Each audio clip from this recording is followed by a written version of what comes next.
नमस्कार, मी सुवर्णा माटेगावकर. माझ्या यूट्यूब चॅनलवर तुम्हा सगळ्यांचं हार्दिक स्वागत. आता हिवाळ्याचे दिवस सुरू झालेले आहेत.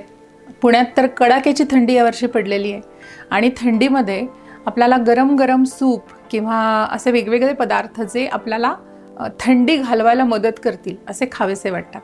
त्यातलाच एक महत्त्वाचा पदार्थ म्हणजे वेगवेगळ्या प्रकारचे पराठे. तर आपण एक याच्या आधी आलू पराठ्याची रेसिपी आपण बघितली आहे, पण आज मी आलू पराठा वेगळ्या पद्धतीने दाखवणार आहे. तो म्हणजे पुदिना आलू पराठा. खूप लोकांना बटाटा खाल्ल्याने त्रास होतो, पोटाला गॅसेसचा त्रास होतो, काही जणांना अपचनाचा त्रास होतो. पण जर या पद्धतीने तुम्ही आलू पराठा केलात तर तुम्हाला त्या पराठ्याचा आनंदही घेता येईल आणि चवीला पण वेगळा लागेल. तर पुदिना आलू पराठ्याची जी रेसिपी आहे त्याच्यासाठी साहित्य काय लागतं ते आपण आधी बघूया.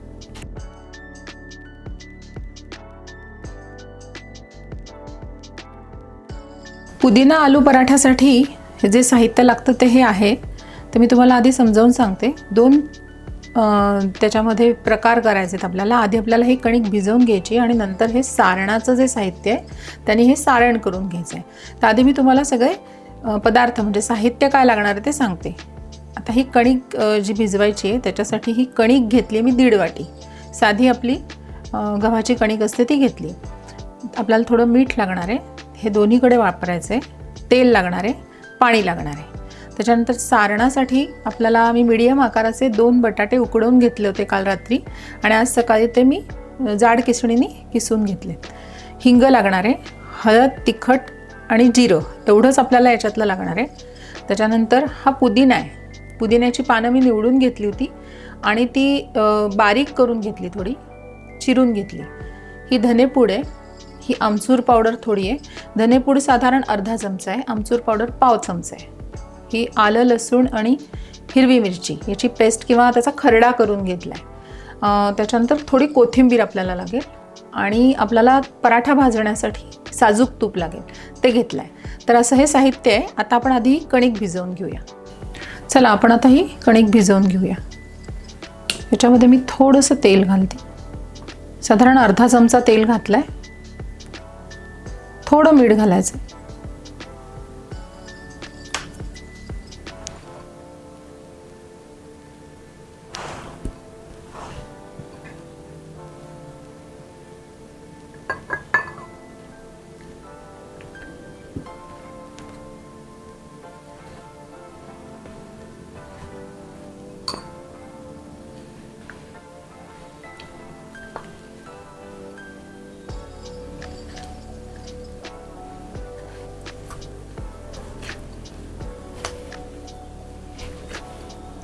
ती कणिक जेवढी एकजीव होईल तेवढे पराठे छान खुसखुशीत होतात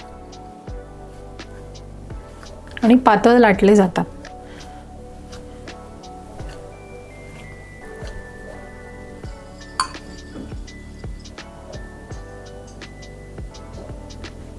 तर मी थोडं तेल लावून ठेवलं आहे. आता ही कणिक थोडा वेळ रेस्ट करायला आपल्याला ठेवायची, एक साधारण 5 मिनटं. आता आपण हे पुदिना आलू पराठ्याचं सारण करून घेऊ. हे बटाटे मी किसून ऑलरेडी घेतलेले. याच्यामध्ये एक एक गोष्ट आपण टाकूया. हा पुदिना अख्खा लागेल, हा टाकते मी याच्यात. थोडीशी कोथिंबीर लागेल, ती टाकली. आमचूर पावडर, धनेपूड, थोडंसं हिंग, अगदी चिमूटभर घातलाय मी. त्याच्यानंतर थोडी हळद घालायची, थोडं तिखटही घालते मी.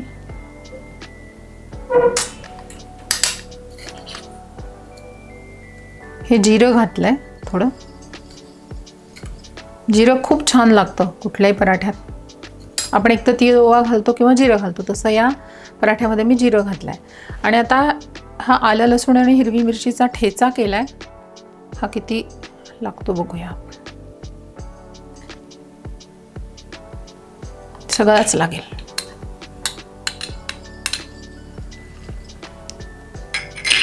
आणि महत्त्वाचा इन्ग्रेडियंट म्हणजे मीठ. या सगळ्याला पुरेल असं मीठ घालायचं आहे.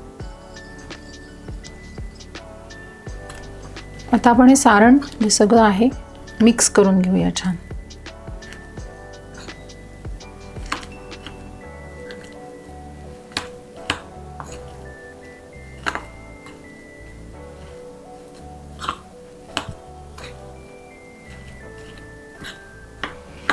ॲक्च्युली पुदिना आलू पराठा करताना बरेचदा असंही करतात की आलं लसूण हिरवी मिरची कोथिंबीर आणि पुदिना याची मिक्सरमध्ये पेस्ट करून घेतात आणि ती या बटाट्याच्या मिश्रणामध्ये मिक्स करतात. पण मी तसं नाही करत, कारण काय होतं, मी तसं एकदा करून बघितलं होतं. त्यांनी काय झालं, हे सारण थोडंसं त्याला पाणी सुटलं आणि बटाट्याच्या पराठ्यातून ते सारण बाहेर यायला लागलं. त्याच्यामुळे मी तसं नाही करत.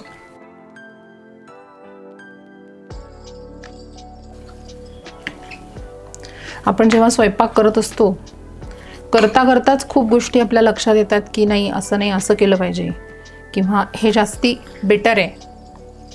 तसं मला हे सुचलं. चला आता आपलं हे सारण तयार आहे. आपण आता पराठे करायला घेऊया. आता आपण आलू पुदिना पराठा करायला घेऊया. मी हाताला थोडं तेल लावून घेतलंय.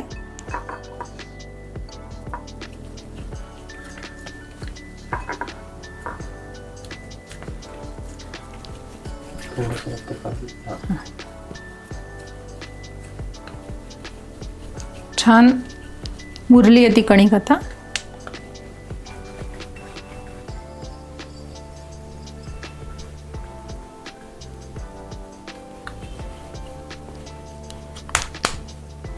थोडं पीठ लावून घेते.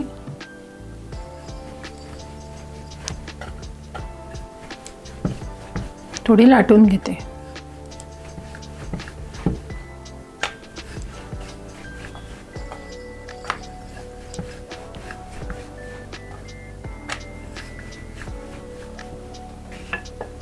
आता याच्यामध्ये आपल्याला हे सारण घालायचं आहे.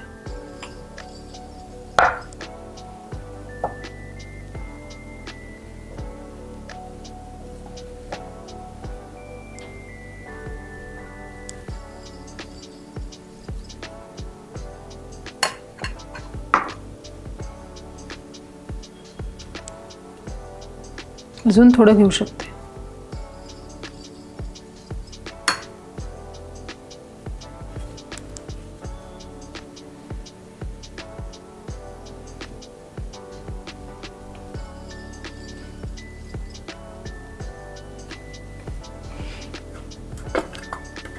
त्याला पुन्हा आता मी कणिक लावून घेतली आणि हातानेच हा थोडासा मोठा करून घ्यायचा आधी.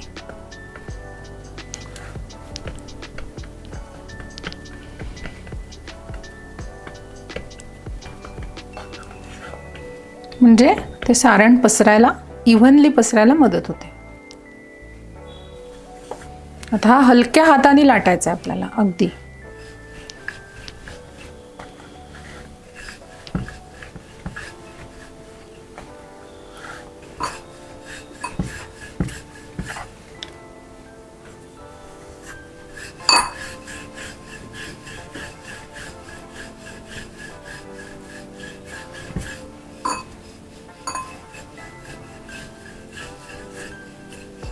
आणि हा खूप पातळ करायचा नाहीये.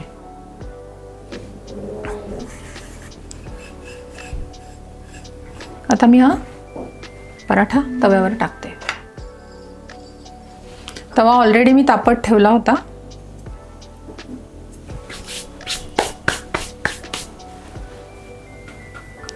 गॅस मोठा करते.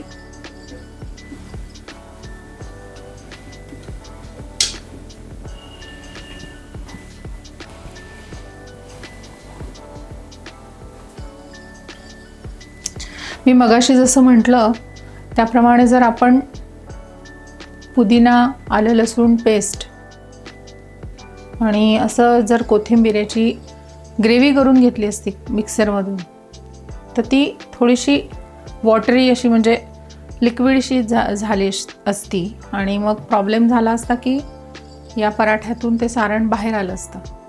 ऑलरेडी मी पुदिना घातल्यानंतर तुम्ही बघू शकता की ते थोडंसं सैल झालेलं आहे, म्हणून मी त्याच्यात फक्त चिरून घातला. अशा छोट्या छोट्या टिप्स आणि ट्रिक्स आपल्याला अनुभवातूनच येतात.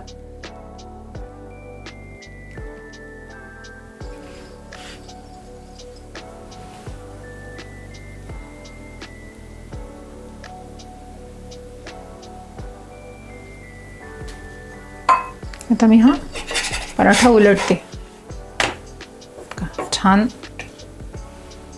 छान त्यातलं सारण पण दिसतंय. आता आपण याच्यावर थोडं तूप सोडूया. तुम्ही तेलावर पण पराठे भाजू शकता, पण आमच्याकडे तेल कमीत कमी आम्ही वापरतो आणि पराठे तुपावर जास्ती खुसखुशीत आणि खमंग लागतात. त्याच्यामुळे मी साजूक तूप नक्की वापरते प्रत्येक पराठ्यासाठी.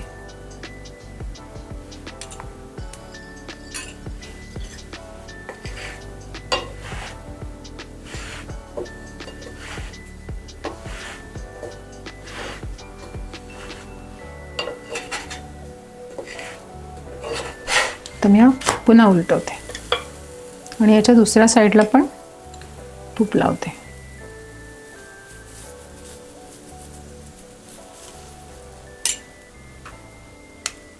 तर गॅस थोडा कमी केलाय.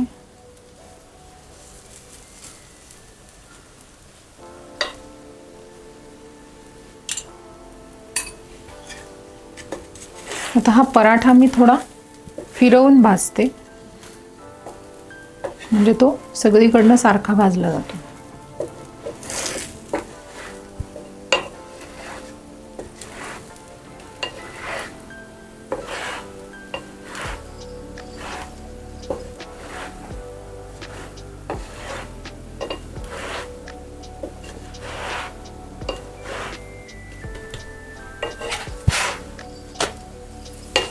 परफेक्ट.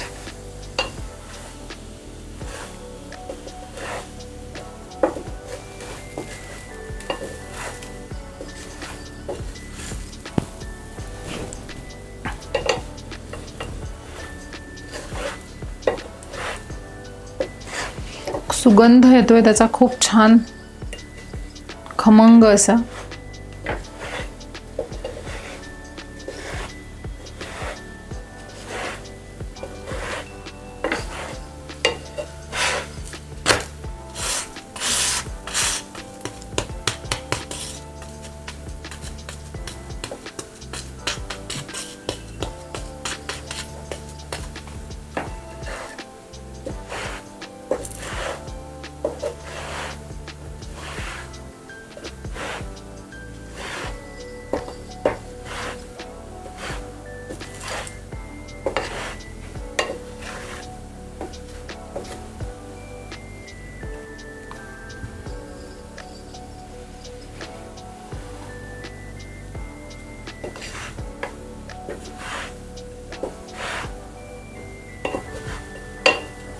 पुन्हा उलटवते.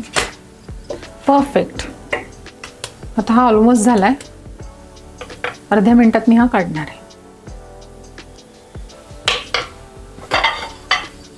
तर मी गॅस बंद केलाय. पराठा काढते.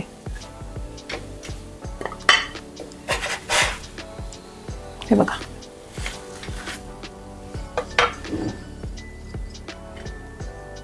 आपला पुदिना आलू पराठा तयार आहे. मी टेस्ट करून बघते.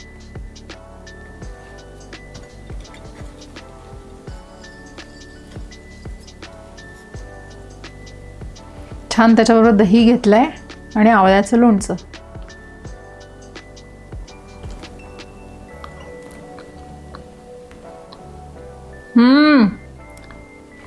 छान झालाय.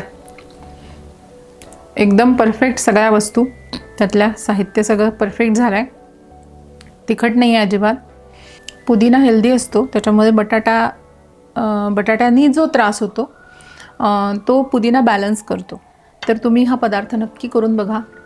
पुदिना आलू पराठा करून बघा. आणि तुम्हाला माझ्या रेसिपीज आवडत असतील तर माझ्या चॅनलला लाईक करा, शेअर करा आणि सबस्क्राईब करा. थँक्यू.